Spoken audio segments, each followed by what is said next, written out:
Gina and I were dating. We had a close friend, and he died in a car wreck at 19 years of age, and it was absolutely awful. He burned alive in the wreck. They couldn't get him out, and I went to the parents' house. He was a single child, and the father was crushed and broken, and he couldn't ask. He wanted to ask me to be a pallbearer, and he couldn't get the words out without collapsing. And I left there, and then I had strange new feelings I hadn't really felt before. It's like, man, I've just lost something huge, and it's never coming back, and I'm not sure how to deal with this. So that would probably be the first time I would say it had a major impact and actually changed the way that I think.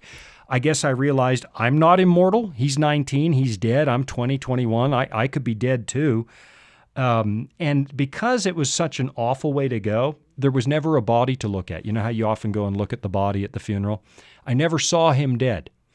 And so there were lingering thoughts for years because there was never that closure of actually seeing my buddy deceased.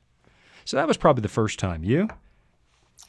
Well, for myself, very young, we probably the loss of pets. I think all kids, if you have pets, you go through that. I remember one of my first dog that I can really remember.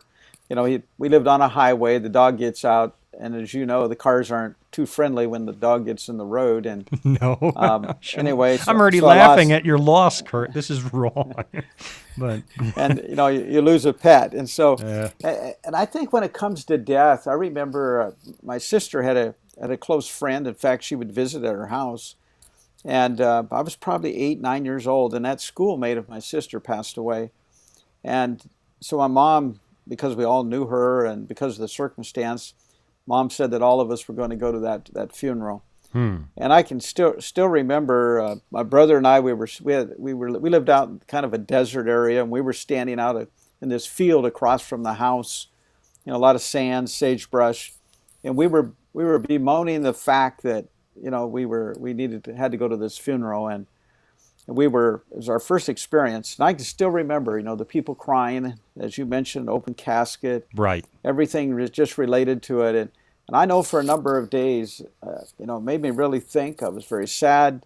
It was overwhelming, to a youngster. Sure. But you begin to experience, like you say, loss and death, and it has an impact upon you. Yeah, it does. You mentioned moving. I can remember, too, when I was probably 12 years old, we moved from Washington State to Utah. I'd lived there. That's all I could remember. I'd been there probably about 10 years. So from 2 years old to 12. And, when you move that distance, you lose everything. It's like, okay, my friends, my cousins. And so it makes you feel pretty sad when that takes place. Yeah.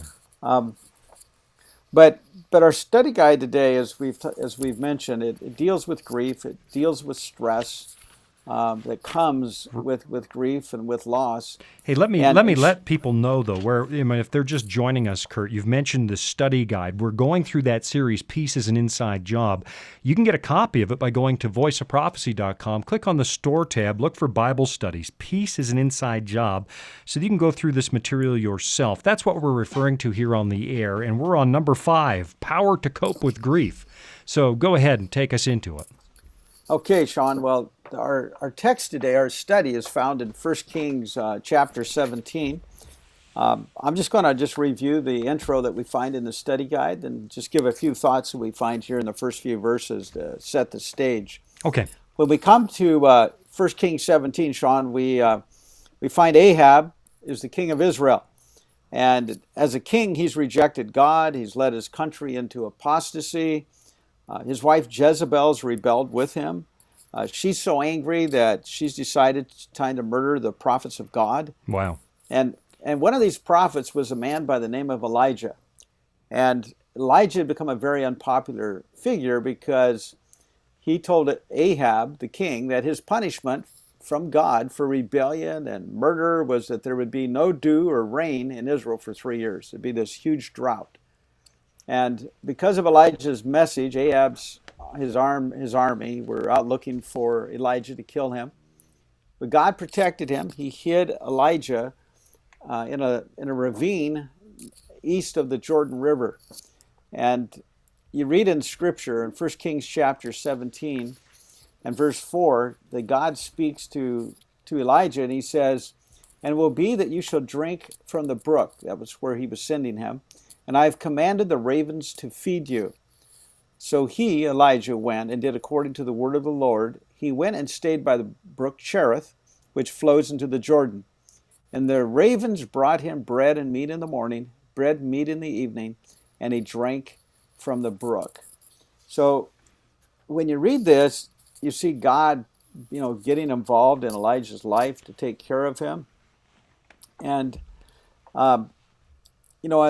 before we just continue on in the story, Shawn, I'd like to pause here because in time of need, whether it's grief or other experiences of life, you sometimes wonder, am I going to be okay? Right. But we read here about God and the ravens. So what does that say to you as you read that in regards to there's a few things God there. himself?